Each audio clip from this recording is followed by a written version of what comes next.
बिस्मिल्लाहिर्रहमानिर्रहीम। सामीन पाकिस्तान और पाकिस्तान से बैर सुनने वालों को अरशद कुंदी का सलाम। पाकिस्तान का फौजी जनरल आसिम मुनीर पाकिस्तान पर मजीद हुकूमत नहीं कर सकता।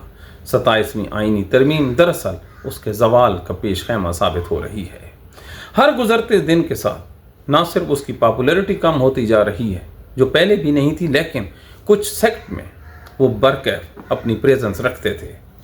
वो लोग भी जो सिविल सोसाइटी का हिस्सा थे, जो फेडअप हो चुके थे सियासतदानों से, लेकिन मिलिट्री के इस एक्स्ट्रा ऑर्डिनरी जो अख्तियारात लेने से वो भी साइड पे हो गए हैं। तो आज फिर जनरल साहब के खिलाफ एक और इस्तीफ़ा लाहौर हाई कोर्ट से आ जाता है। ये जस्टिस शम्स महमूद मिर्ज़ा हैं। ये सीनियरिटी में 5वें नंबर पे थे। कल जुमे के रोज़ उन्होंने अपना एक आखिरी केस समाअत मुकर्रर की। उस केस में एक सरकारी स्कूल मरम्मत करता है एक ठेकेदार को पैसे नहीं मिलते, वो हाई कोर्ट में रेड करता है। शम्स महमूद मिर्ज़ा ऑर्डर करता है कि इसको पैसे दो। अटॉर्नी जनरल या जो असिस्टेंट एडवोकेट जनरल है हुकूमत का, वो कहता है जनाब के पास ये अख्तियार ही नहीं। वो ठेकेदार को कहता है कि अब आप खुद सोचो, जिस हाई कोर्ट के जज के पास ठेकेदार को पैसे दिलवाने की अथॉरिटी नहीं, तो वो इंसाफ उससे लेने कैसे आया है। जाओ रोड ब्लॉक करो, चीखो या चिल्लाओ, लाहौर हाई कोर्ट में मत आना। जब वो अपने इस हेल्पलेस को देखता है, अपने खाली हाथों और सिर्फ कुर्सी को देखता है, अपनी तनख्वाह को देखता है और अपने अंदर बैठे हुए इंसान से शर्मिंदा होता है, तो वो ये जो नौकरी है इनके मुंह पे दे मारता है और बाय बाय करता हुआ शान से सीना फुलाकर वो दूर चला जाता है और पीछे बैठने वालों को ये पैगाम दे देता है कि आपने अगर तनख्वाह लेनी है तो लेते रहें, अगर आपने इंसाफ करना है तो आपके हाथों से जो तराजू है वो छीन कर GHQ मुंतकिल कर दिया गया है। अब सरकारी इंसाफ तो होगा, जो इंसाफ के वो जो अल्लाह और नबी का इंसाफ है वो अब बिल्कुल नहीं होगा। तो इस तरह से हर रोज़ इस्तीफ़े गिरते रहेंगे और जो जनरल साहब की मकबूलियत है या उसके जो सपोर्ट है वो हर रोज़ नीचे से नीचे आती जाएगी। तो हम जो कहते थे कि ये निज़ाम नहीं चलना, तो वो कहते थे कि आपकी राय में वज़न नहीं है।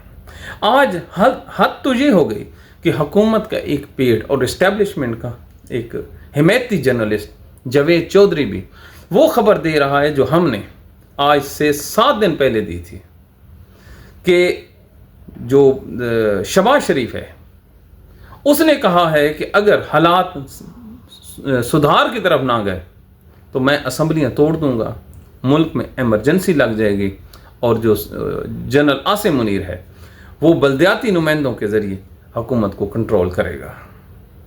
ये चीज़ हमने पहले भी बताई थी कि ये जो सियासतदान हैं ये अपने हाथ पांव काट कर जनरल साहब और DHQ के हवाले कर चुके हैं, जो GHQ है उसके हवाले कर चुके हैं। अब पछताए फिर क्या होत, जब चुग गई चिड़ियाँ खेत। अब इनको पता चला है और इनको आंखें दिखाने शुरू हो गए हैं जो जिन लोगों ने अख्तियार लिया है। अब कितना घाटे का सौदा किया है पाकिस्तान के इन जजों ने जो आईनी अदालत में जा रहे हैं। आप ज़रा कैलकुलेशन करें, 3 साल की तनख्वाहें, एक जज की जो तनख्वाह है वो 10 लाख लगा लें तो साल 1 करोड़ 20 को आप 3 से ज़रब दे दें तो ये जो 3 करोड़ 60 लाख रुपए की जो तनख्वाहें और मरात हैं उसके बदले में इन जजों ने जो वहाँ पर जा रहे हैं अपनी अदलिया का सौदा करके जा रहे हैं। फ़ी जज कितनी तनख्वाह लेगा, पूरी मुकम्मल कैलकुलेशन कर लें तो 4 करोड़ से ज़्यादा नहीं है इन 3 सालों में। और ये भी ख़तरा है, बल्कि हकीकत है कि इन 3 सालों में ये मर भी सकते हैं, ये अपाहज भी हो सकते हैं, इनको उतारा भी जा सकता है। ये कोई इस्टाम लिखा के रब्बे कुल कायनात से नहीं आए कि हमने अगले 3 साल भी ज़िंदा रहना है। क्यों? मौत का एक वक्त मुकर्रर है और सिवाय अल्लाह के किसी को नहीं पता।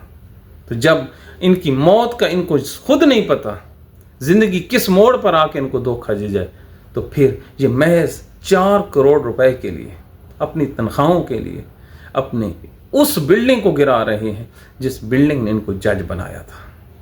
तो ये वो हालात हैं जो अब आगे की तरफ जा रहे हैं। एक और आप देखिए कि जनरल आसिम मुनीर के अगेंस्ट और इस सिस्टम के अगेंस्ट एक बहुत ही बड़ी और खौफनाक जो तहरीक है वो उठने वाली है। ये तहरीक है पाकिस्तान तहरीक इंसाफ की, जो इस सिस्टम को गिरा सकती है। सुहेल अफरीदी का 1 पॉइंट एजेंडा है, वो एजेंडा है इस हुकूमत का खात्मा। अब इस हुकूमत के खात्मे के लिए ILF मैदान में आ गई है। याद रखिए, जहां कहीं भी सिस्टम को ललकारा गया है वहां पर नौजवानों ने ललकारा है। आप बांग्लादेश में देख लें, वहां के स्टूडेंट्स उठे और उन्होंने हसीना वाजिद को बैर फेंक दिया। अब वो बैर के तमाशे देख रही है और इन्हीं नौजवानों ने जो जज थे हसीना वाजिद के, उनको घसीट कर उनके मुंह पर चप्पल और जूते मारे, गंदे अंडे मारे, उनको गालियां देते हुए घसीटते हुए उनको लॉकअप में बंद किया। हद तो ये है कि जो खालदा हसीना वाजिद का जो जज था, चीफ जस्टिस, उसको इतने जूते पड़े कि उसको जो मोटरसाइकिल पे पहनते हैं राइडर हेलमेट, वो पहना कर अदालत में पेश किया गया। दूसरा, नेपाल में नौजवान उठे, इसके अलावा कश्मीर में नौजवान उठे। तो अब ये फैसला किया गया है कि इस एजुटेशन को जो लीड करेंगे वो पॉलिटिशियन नहीं होंगे, सियासतदान लीड नहीं करेंगे, सियासतदान बैकअप पे रहेंगे। लिहाजा इस सिलसिले में ILF को मोबिलाइज किया जा रहा है और इसकी एक कड़ी पेशावर में एक बहुत बड़ा ILF का एक इज्तिमा होता है। इस इज्तिमा में 10,000 के करीब जो स्टूडेंट्स हैं, कितने?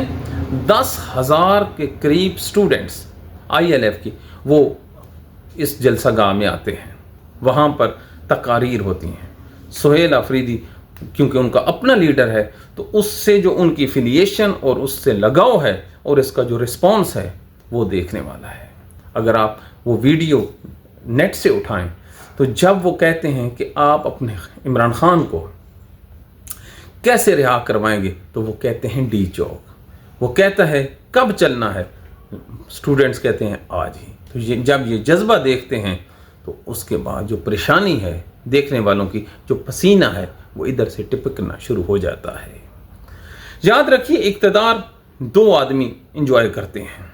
एक वो जो सुकून से बैठा रहे, दूसरा वो जो कहता है कि मैं आवाम का नुमाइंदा हूँ, मुझे कोई परवाह नहीं। लेकिन जब आपके पास ये दोनों खसूसियात ना हो, ना आपको सुकून मिल रहा हो और ना ही आप आवाम के नुमाइंदे हों, तो फिर ये जो चीखो पुकार और ये जो एहतजाज होता है, ये हजूर को बड़ा नागवार गुजरता है। तो अब इस्लामाबाद की तरफ जो कॉल देने जा रही है वो एक और तरह की होगी जो इससे कबल पहले नहीं होगी। तो ये जो स्टूडेंट फेडरेशन है, इसको मोबिलाइज करने के लिए पंजाब में भी स्कूलों और कॉलेजेस में इसका एहतमाम किया जाने लगा है। कॉल देने की कोई जल्दी नहीं है। ये 15 दिन भी हो सकते हैं, महीना 2 महीने भी हो सकते हैं, लेकिन इसके लिए जो तैयारी है वो अभी से बड़ी ज़बरदस्त की जा रही है। पंजाब में स्टूडेंट्स को मोबिलाइज करने के लिए जो व्हाट्सएप ग्रुप हैं उनकी मदद ली जा रही है और जो पंफलेट्स हैं वो तकसीम करके उनको ये बताया जा रहा है कि आप किधर खड़े हैं। तो यकीन मानिए, ये जो रिस्पांस आया है पंजाब में, पंजाब के कॉलेजेस में, वो ज़बरदस्त आया है। और पंजाब में इस चीज़ को रोकने के लिए हजूर पंजाब पुलिस तो भेज नहीं सकते थे, उन्होंने किसी भी किस्म के जो कॉलेजेस में जो तंजीमी इज्तिमा होते हैं उस पर पाबंदी लगा दी है। इस पाबंदी को वायलेट करते हुए पंजाब यूनिवर्सिटी में जुम्मे के दिन 3 बजे एक कन्वेंशन होता है। उस कन्वेंशन में 200 के करीब जो स्टूडेंट्स हैं वो आते हैं और किसी किस्म की परवाह नहीं करते और अपने इस ख्यालात का इजहार करते हैं कि हमने इस जुल्म के अगेंस्ट खड़ा होना है। तो ये वो सूरत हाल है जिसके बलबोते पर आगे चला जाएगा। अब अगले मौजू की तरफ आते हैं। अगला मौजू ये है कि एक सहाफ़ी है अंसार अब्बासी। यार, इस आदमी से कभी भी इंसाफ की तवक्को नहीं रखनी चाहिए। ये दाढ़ी रखकर اللہ اور رسول کا نام لے کر انتہائی بددیانت جرنلزم کرتا ہے۔ اس نے ہر موقع پر اسلام کو فروخت کیا ہے، اپنے قلم کا فروخت کیا ہے۔ یہ اتنا گھٹیا آدمی ہے اور اتنے نیچے بلو دا بیلٹ حملے کرتا ہے عمران خان پر، پی ٹی آئی پر اور ان کے ظلم پر۔ یہ دوسروں پر تنقید کرنے کی بجائے جو مظلوم ہیں ان پر یہ تانے کستا ہے۔ حد تو یہ ہے کہ اب اس نے یہ جو موجودہ رجیم آئی ہے اس کو بھی ایک کان اور اسلامی ٹچ دینے کے لیے یہ اب کالموں میں جو ہے اس قسم کی تحریر پیش کر رہا ہے۔ تو اس قسم کے لوگوں کو نہ اللہ یاد ہے نہ رسول یاد ہے۔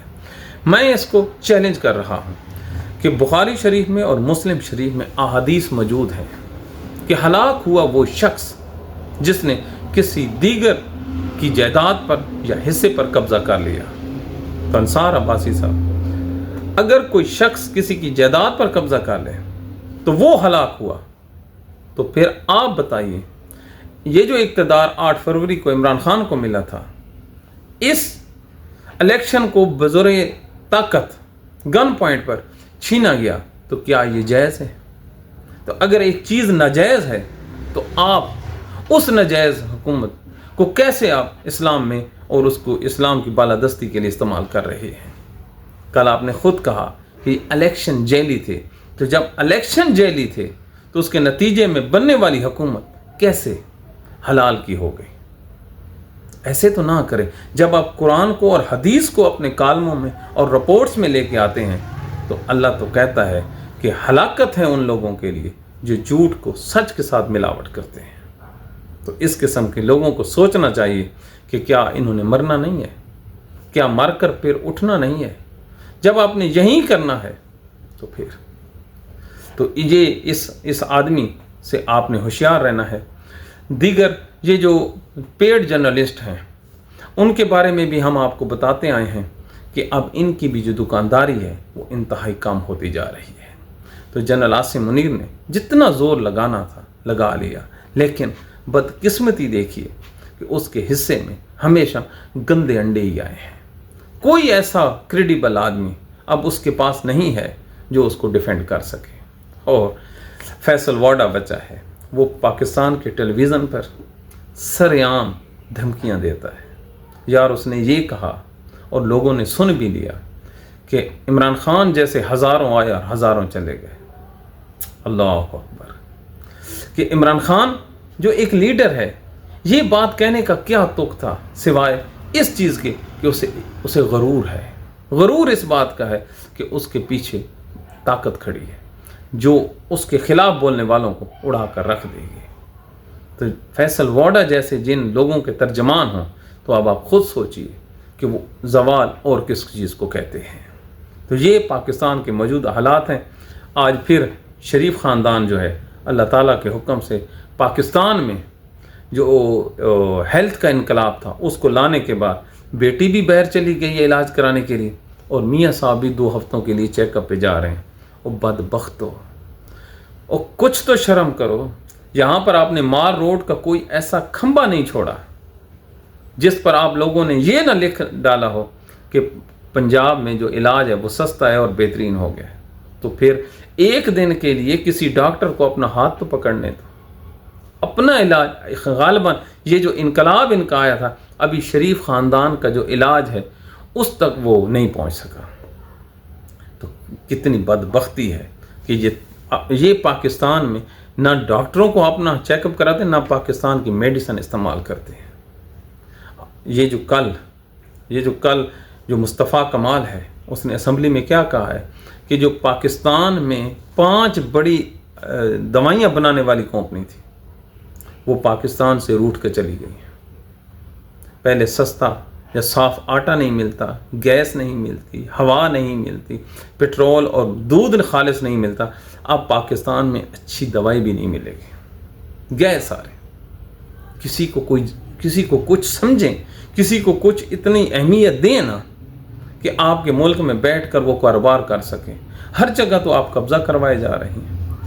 یہ اب آپ ایک مثال دیتا ہوں اور اس کے بعد اپنا پروگرام ختم کرتے ہیں۔ کہ یہ جو انہوں نے اب عدالتیں بنائی ہیں اور یہ جو کمپنی ہیں کیوں جا رہی ہیں. فرض کریں یہ جو بیرونی کمپنی ہے اس پر کسی طاقتور کا یا فوج کے کسی بندہ اس کے ساتھ جھگڑا کر لیتا ہے اور ان پہ قبضہ کر لیتا ہے. کاروبار ہے نا جی. وہ اپنا مقدمہ امین الدین کے پاس لے کے جاتے ہیں. تو اب آپ خود سوچئے کیا امین الدین میں اتنی کیپیسٹی ہے کہ جو بیر والی کمپنی ہے اس کو انصاف دیتے ہوئے کہہ دے کہ آپ نے غلط کیا ہے.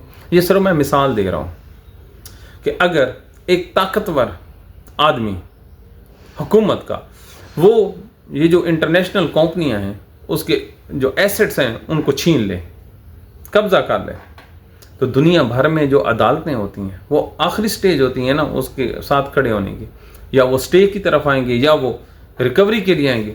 تو امید ہے کہ جو ان کے پیچھے کوئی چیز پڑی ہوگی یہ وہ بھی لے لیں گے. تو پاکستان کے یہ حالات ہیں اور یہ حالات ان لوگوں نے خود کر دیے ہیں. یہاں پہ کسی نے نہیں ٹھہرنا, کسی نے نہیں ٹھہرنا, اور آخری فیصلہ جو ہے وہ عوام نے کرنا ہے. تو اب بھی وقت ہے, اب بھی وقت ہے, انصاف کیجیے.